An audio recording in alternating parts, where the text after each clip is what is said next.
Hey guys, hello everyone, कैसे हैं आप लोग। और आज है जी 2 जून 2021। इट्स मी बुशरा खान और आपकी दोस्त, आपकी ट्रेनर। दोस्तों, कल का वीडियो बहुत कम लोगों ने देखा है और ये काफ़ी बुरी बात है। ना व्यूज़ है ना लाइक्स है, जिसकी वजह से मेरा अगले दिन वीडियो बनाने का दिल नहीं करता। जब मैं इतनी मेहनत, इतने घंटे लगा के कंटेंट छांट के आपके लिए निकालती हूँ, तो मेरा सिर्फ एक ही मकसद होता है कि वो आपको पहुँचे, और ना कि सिर्फ आपको पहुँचे बल्कि आप उससे पूरा फ़ायदा उठाएं। तो दोस्तों, प्लीज़ रिक्वेस्ट है मेरी, हर वीडियो को कंप्लीट वॉच ज़रूर किया करें, बहुत ध्यान से किया करें। अगर एक बार में समझ में ना आए तो अगली बार उसे वॉच ज़रूर करें, जिससे कि जो चीज़ें आपने पढ़ी हैं फर्स्ट टाइम में आपको गेन हुई है वो आपको के माइंड में रह भी जाएं। और नए लोग प्लीज़ चैनल को सब्सक्राइब कर लें, जिससे कि जो कंटेंट अभी तक बना है वो आपको मिले, और बेल आइकन को हिट कर लेंगे तो जो रोज़ डेली अपडेट्स होंगे, जो नोटिफिकेशंस होंगे वो आपको मिलते रहेंगे। बाकी अगर आपको मेरी बेइंतहा मेहनत जो आपके लिए है वो आपको पसंद आए तो लाइक शेयर कमेंट ज़रूर करें। Let's start 2 June of 2021 current affairs. तो 2 जून का स्टार्ट करते हैं। क्वेश्चन है जी, वर्ल्ड मिल्क डे, विश्व दुग्ध दिवस कब मनाया गया है? तो वह यानी 1 जून या 1 जून को। दुनिया भर में दूध का महत्व पहचानने जानने के लिए और डेयरी प्रोडक्ट्स का ऑनर बढ़ाने यानी सम्मान बढ़ाने के लिए, इस सम्मान में वृद्धि करने के लिए, महत्व की समझदारी में वृद्धि करने के लिए ये मनाया जाता है वर्ल्ड मिल्क डे। एक नेशनल मिल्क डे भी होता है। वो नेशनल मिल्क डे कब मनाया जाता है बताइएगा मुझे। तो ये वर्ल्ड मिल्क डे 1 जून को मनाया जाता है। दूध का क्या इम्पोर्टेंस है, इसको ज़्यादा से ज़्यादा और जाना जाए और इसके इम्पोर्टेंस को बढ़ावा दिया जाए, जागरूक किया जाए लोगों को, किसके महत्व को ज़्यादा से ज़्यादा समझे। डेयरी प्रोडक्ट्स जो बनते हैं उनकी को एक अलग सम्मान देने, उनके उसमें वृद्धि करने के लिए बनाया जाता है, उसको इंक्रीज़ करने के लिए। ठीक है। दूसरा एक और डे मनाया जाता है, कौन सा? तो वर्ल्ड क्या कहेंगे, world paternity and maternity day, यानी कि विश्व पितृ मातृ दिवस। विश्व पितृ मातृ दिवस ये भी मनाया जाता है 1 जून को। दोस्तों 16 से 20 मई 16 मई से 19 को मैंने पढ़ा है। 16, 17, 18, 19 4 दिन का आप करंट अफेयर्स छूटा हुआ है, वो लोग आप अपना खुद कलेक्ट कर लीजिएगा। मैंने आपको नहीं पढ़ाया, 4 दिन मैं छुट्टी पे थी। तो 16, 17, 18, 19 मई ये 4 दिन का आपकी सबकी डिमांड होगी तो ही वो पढ़ाया जाएगा, अदरवाइज़ क्योंकि मैंने वो 4 दिन का करंट अफेयर्स, मैं इसलिए मेरा कहने का फ़र्ज़ है क्योंकि करंट अफेयर एक दिन का भी नहीं छोड़ा जा सकता, बहुत अहम है। ठीक है, तो चलिए नेक्स्ट लेते हैं क्वेश्चन। क्वेश्चन है जी, यूएसए की सेना की पहली महिला सचिव कौन बनी है? तो क्रिस्टीन वुरमथ ये बनी है पहली महिला सचिव। किसकी? संयुक्त राज्य अमेरिका की सेना की, यानी यूएसए की जो सेना है उसकी पहली महिला सचिव बनी है क्रिस्टीन वुरमथ। याद रखना, क्रिस्टीन वुरमथ। अच्छा, यहाँ के एक अटॉर्नी जनरल बने थे। कौन बने थे? Attorney general. उनके बारे में मैंने आपको बताया था। उनका अगर नाम आपको याद है तो ज़रूर बताइएगा मुझे। मैकगार्नेट थे। कौन थे? ठीक है। और प्रेसिडेंट वाइस प्रेसिडेंट के बारे में बताती रहती हूँ, उनकी बुक्स भी बताती हूँ, एक्सरसाइज भी बताती हूँ, फैक्ट्स भी बताती हूँ, सब आप रिवाइज कर लेंगे। नेक्स्ट कौन है? हाँ, नेक्स्ट क्वेश्चन ये है नेक्स्ट क्वेश्चन ये है, एस के मजूमदार किस बैंक के नए CFO बने हैं? Chief financial officer. ये किस बैंक के बने हैं एस के मजूमदार? कैनरा बैंक के। जी हाँ, बहुत से लोग कनारा बैंक कहते हैं, वैसे कैनरा बैंक होता है। तो कैनरा बैंक के अभी चीफ फाइनेंशियल ऑफिसर बने हैं एस के मजूमदार। और ये कैनरा बैंक का हेडक्वार्टर कहाँ है? बेंगलुरु में। कहाँ है? बेंगलुरु में। वैसे ये पता है अटॉर्नी जनरल कौन बने हैं? मैंने बताया है आपको हमेशा, मैरिक गारलैंड ये जो है नए अटॉर्नी जनरल बने थे यूएसए में।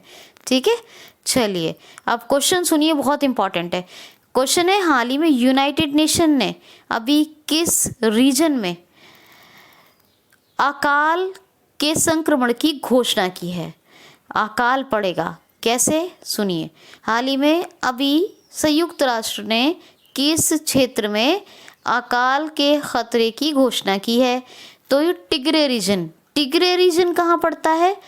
ये इथोपिया में। ये इथोपिया, देखिए बात सुनिए, देखिए इथोपिया जो है, ये इथोपिया का जो अपर पार्ट है वहीं पे होता है टिग्रे रीजन, और उसी से अपर पार्ट जो है उसका नाम है एक, ये इरिट्रिया। क्या नाम है? इरिट्रिया।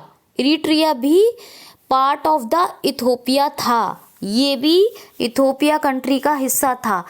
आपको याद है इरिट्रिया और इथोपिया का वीज़ा बैन करा था अमेरिका ने, आपको याद होगा, मैंने बताया था। तो इरिट्रिया और इथोपिया बीच में कुछ मैंने बताया था युद्ध की बात, युद्ध का जैसा मामला था जो दोबारा से उसको उत्पन्न, मतलब उसे उसी की बात छिड़ती रहती थी। तो देखिए ये टिग्रे रीजन क्या, पहले क्या था? इरिट्रिया। टिग्रे रीजन से ऊपर कहाँ पर? Tigray reason. टिग्रे रीजन से ऊपर क्या पड़ता है? इरिट्रिया। तो इरिट्रिया जब इथोपिया का हिस्सा था तो ये इसके जो देश के लोग थे, यानी अभी जो इरिट्रिया बना है, इसके जो लोग थे इन्होंने विरोध प्रदर्शन किया था और अलग देश की मांग की थी, और अलग देश की मांग की। तो फिर भी जो इथोपिया के प्रधानमंत्री हैं अबी अहमद अली, इन्होंने फिर भी सपोर्ट किया और उन्हें अलग देश दे दिया जो आज की डेट में इरिट्रिया है। क्या है आज की डेट में? इरिट्रिया। लेकिन उसका देखी देखी हुआ क्या कि टिग्रे रीजन के लोगों ने भी मांग करना शुरू कर दी अलग देश की। अब वो भी अलग देश की मांग कर रहे हैं। तो इस बात पर अब क्या किया है प्राइम मिनिस्टर अबी अहमद अली, जो इथोपिया के प्रधानमंत्री हैं, इन्होंने फूड सप्लाई बंद कर दी है। टिग्रे रीजन की फूड सप्लाई को बैन, मतलब कंप्लीटली बंद कर दिया है। अब जब फूड सप्लाई ही बंद हो गई तो भूखे मरेंगे, क्या होगा? अकाल पड़ेगा, है ना भाई, जाहिर सी बात है। कहीं की फूड सप्लाई बंद कर दोगे तो अकाल तो पड़ना ही है। तो यूनाइटेड नेशन ने अकाल की घोषणा की है, अकाल का खतरा बता दिया है अब टिग्रे रीजन में। तो टिग्रे रीजन में फूड सप्लाई अबी अहमद अली प्रधानमंत्री ने बंद कर दी। और आपको बताया मैंने टिग्रे रीजन से इरिट्रिया भी उससे ऊपर इरिट्रिया है, और इरिट्रिया भी अब एक अलग देश है जो पहले पार्ट ऑफ द इथोपिया था। अच्छा, इथोपिया की कैपिटल क्या है? कैपिटल है जी अदिश अबाबा। अदिश अबाबा है ना, जिसको लोग अदिश अबाबा भी कहते हैं। और इसकी करेंसी, कैपिटल हो गई, करेंसी है इथोपियन बिर, और प्राइम मिनिस्टर तो यही है अबी अहमद अली। और इनको before 2 years Nobel peace prize से सम्मानित किया गया था, बाकायदा इनको नोबेल पीस प्राइज भी मिला था। लेकिन इन्होंने इरिट्रिया के और इथोपिया के संबंधों को बहुत बेहतर बनाया, बहुत सपोर्ट भी किया, है ना। सपोर्ट करने का मतलब बेहतर संबंध बनाए। लेकिन अभी जब टिग्रे रीजन के लोगों ने करना शुरू किया है विरोध प्रदर्शन, जो अलग देश की मांग कर रहे हैं, तो अब इस बात पर ये थोड़े से वो, मतलब उनका बिहेव थोड़ा सा चेंज हो गया है और इन्होंने फूड सप्लाई बंद कर दी है।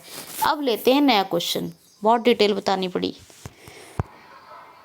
क्वेश्चन है, हाल ही में कौन सा संघ, यानी कौन सा ऑर्गेनाइजेशन, हिंदी में कहेंगे संगठन, कौन सा organisation steel fast defender,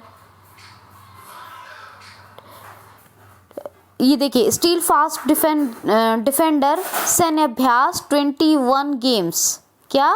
steel fast defender सैन्याभ्यास 21 games, ये एक डिफेंस यानी एक सैन्य अभ्यास है और डिफेंस एक्सरसाइज है। क्या नाम है? Steel fast defender 21 games. क्या पूरा नाम है? सैन्य अभ्यास मैंने बीच में इसलिए लगाया तो आपको याद रहे। तो स्टील फास्ट डिफेंडर 21 गेम्स, और ये अभी आयोजित कर रहा है नाटो। कौन? नाटो। तो NATO, North Atlantic Treaty Organization. तो नाटो ऑर्गेनाइजेशन अभी स्टील फास्ट डिफेंडर 21 गेम्स, ये एक सैन्य अभ्यास है, इसकी शुरुआत कर रहा है। और नाटो की स्थापना 1949 में हुई थी अप्रैल में, और इसका हेडक्वार्टर ब्रुसेल्स बेल्जियम में है। और नाटो के जो हेड हैं वो कौन है? स्टुअर्ट पीच, याद रखना, बड़े टफ क्वेश्चन है लेकिन इम्पोर्टेंट करंट अफेयर है, ठीक है। और देखिए ये ONV पुरस्कार, ये जो ONV साहित्य पुरस्कार है ना, ये मैंने आपको बताया था ये किसको मिला है, वीरामुत्तु को। तो वीरामुत्तु, ये जो है वीरामुत्तु, ये तमिल कवि हैं। तो ये क्वेश्चन ऐसे बन सकता है, मैं आज एक क्वेश्चन बताना चाह रही थी आपको कि ये भी पूछा जा सकता है कि ONV साहित्य पुरस्कार जीतने वाले कौन बने हैं, कौन पहले गैर मलयाली, यानी जो मलयाली क्षेत्र से नहीं है, क्योंकि मलयालम भी तमिल के पास ही है, तो गैर मलयाली पूछा जाए ना तो ये याद रखना, ये वीरामुत्तु तमिल के हैं, इसलिए गैर मलयाली आए तब भी ये आंसर रहेगा वीरामुत्तु, ठीक है। तो याद रखना। अब क्वेश्चन सुनिए, हाल ही में अभी star gazing the players in my life नामक बुक किसने लिखी है? Star gazing the players in my life, ये लिखी है रवि शास्त्री ने। ये क्रिकेटर हैं, कमेंटेटर हैं, ऑलराउंडर हैं और क्या हैं, कोच भी हैं। तो रवि शास्त्री, इन्होंने लिखी है ये बुक। क्वेश्चन है, हाल ही में बी श्याम को भारत का किस देश में अभी राजदूत नियुक्त किया गया है? तो रिपब्लिक ऑफ आइसलैंड में, यानी आइसलैंड गणराज्य में बी श्याम, ये अभी न्यू एम्बेसडर बने हैं, फॉरेन एम्बेसडर। कहाँ? इंडिया के फॉरेन एम्बेसडर बने हैं। कहाँ बने हैं? आइसलैंड गणराज्य में। क्या बोलेंगे? रिपब्लिक ऑफ आइसलैंड में। और बी श्याम, ठीक है, याद रखना। आइसलैंड की कैपिटल क्या है? रैग्सविक। और आइसलैंडिक क्रूना ये करेंसी है। और जीटी जोहानसन, ये जीटी जोहानसन कौन है? ये यहाँ के प्रेसिडेंट हैं। ओके, नेक्स्ट क्वेश्चन है, हाल ही में WHO ने तंबाकू पे नियंत्रण के प्रयासों तंबाकू पे नियंत्रण के प्रयासों के लिए किसको सम्मानित किया है? हाल ही में WHO ने तंबाकू पर नियंत्रण के प्रयासों के लिए, तंबाकू पे नियंत्रण के प्रयासों के लिए, यानी try to control of the tobacco products, ठीक है। तो या फिर क्या कहेंगे? ट्राई टू एफर्ट्स ऑफ, क्या बोलेंगे? Efforts of control in tobacco products, efforts of control in tobacco products. तो WHO ने तंबाकू में नियंत्रण के प्रयासों के लिए किसको सम्मानित किया है? डॉक्टर हर्षवर्धन, हमारे स्वास्थ्य एवं परिवार कल्याण मंत्री हैं ये। और इन्होंने ई सिगरेट को बैन किया। गर्म तंबाकू के कुछ प्रोडक्ट्स होते हैं, पता नहीं क्या कौन कौन से प्रोडक्ट्स होते हैं, कुछ कहते हैं गर्म तंबाकू के भी कुछ प्रोडक्ट होते हैं जो बहुत नुकसानमंद हैं लोगों के लिए, उनको भी बैन किया। तो तंबाकू में नियंत्रण के लिए जो प्रयास किए हैं उनके लिए सम्मानित किया गया है डॉक्टर हर्षवर्धन को। WHO की बात है, world health organization 7 full form है 7 अप्रैल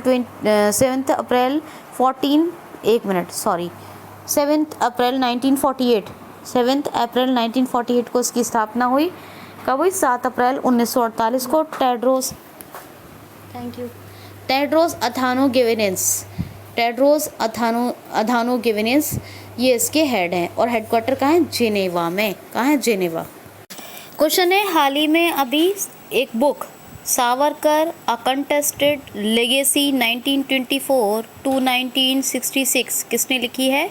कौन सी बुक है? सावरकर अ कंटेस्टेड लेगेसी 1924 to 1966 किसने लिखी है? तो ये लिखी है विक्रम संपत ने। विक्रम संपत ये बहुत फेमस हिस्टोरियन है और इन्होंने ये VD सावरकर जी के जीवन पर आधारित कहानी लिखी है इसमें, ठीक है। सावरकर अ कंटेस्टेड लेगेसी 1924 से 1966।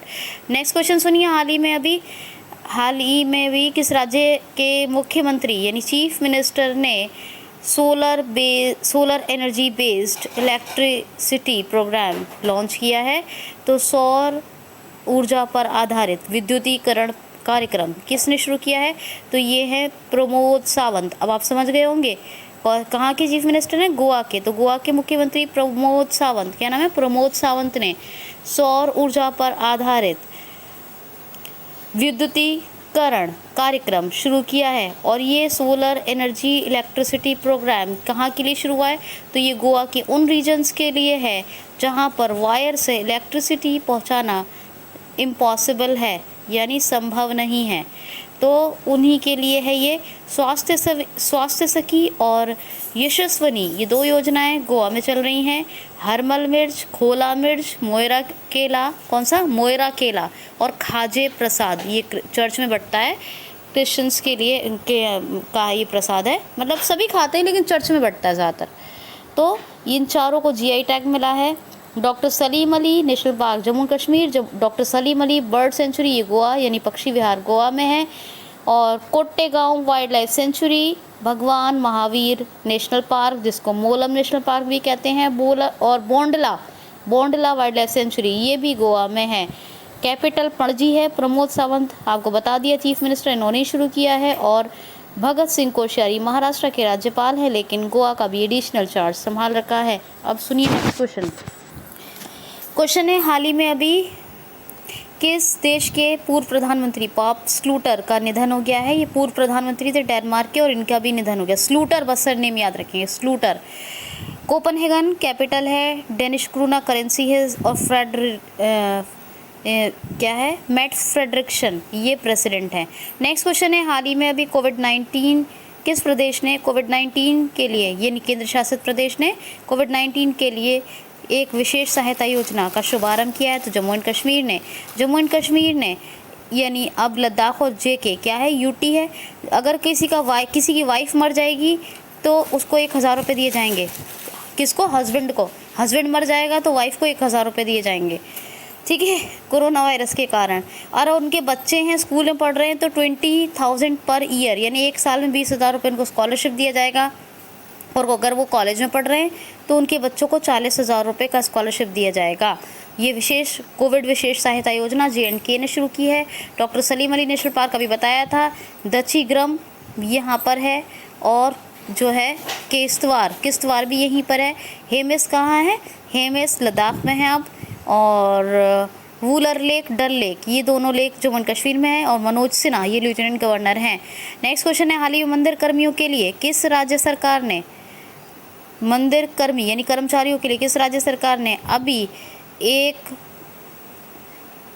वित्तीय सहायता योजना शुरू की है?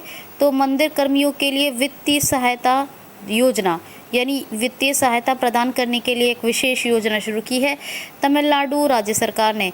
जो मंदिर के कर्मचारी हैं उनको 10 किलो प्रति माह चावल दिया जाएगा, 10 kg राइस, और इसके अलावा उनको 4,000 रुपये प्रति महीना भी दिए जाएंगे। तो यही है, क्या है? मंदिर कर्मियों के लिए एक वित्तीय सहायता योजना। अच्छा, तमिलनाडु फिश प्रोडक्शन और ऑर्गन डोनेशन दोनों में भारत ने नंबर 1 पे है। MK स्टालिन चीफ मिनिस्टर हैं, बनवारी लाल पुरोहित गवर्नर हैं, चेन्नई कैपिटल है।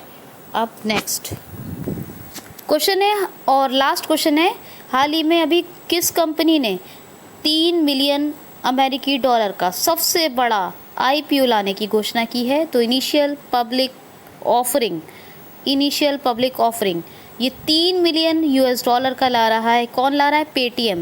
पेटीएम। अब इसमें क्या होगा, ये IPO आ जाएगा तो पब्लिक इसके शेयर्स भी खरीद सकती है, शेयर खरीद सकते हैं आप, ठीक है।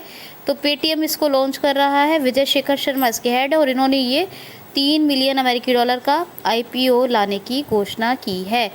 नोएडा में हेडक्वार्टर है जी, 2010 में इसकी स्थापना हुई। लाइक शेयर कमेंट सब्सक्राइब कीजिए। आज का सेशन बहुत टफ था, तो लेकिन कई बार सुनेंगे थोड़ा थोड़ा गैप करके, तो यकीन है मुझे 2-3 दिन में याद हो जाएगा। आज के लिए इतना ही। Thanks for watching.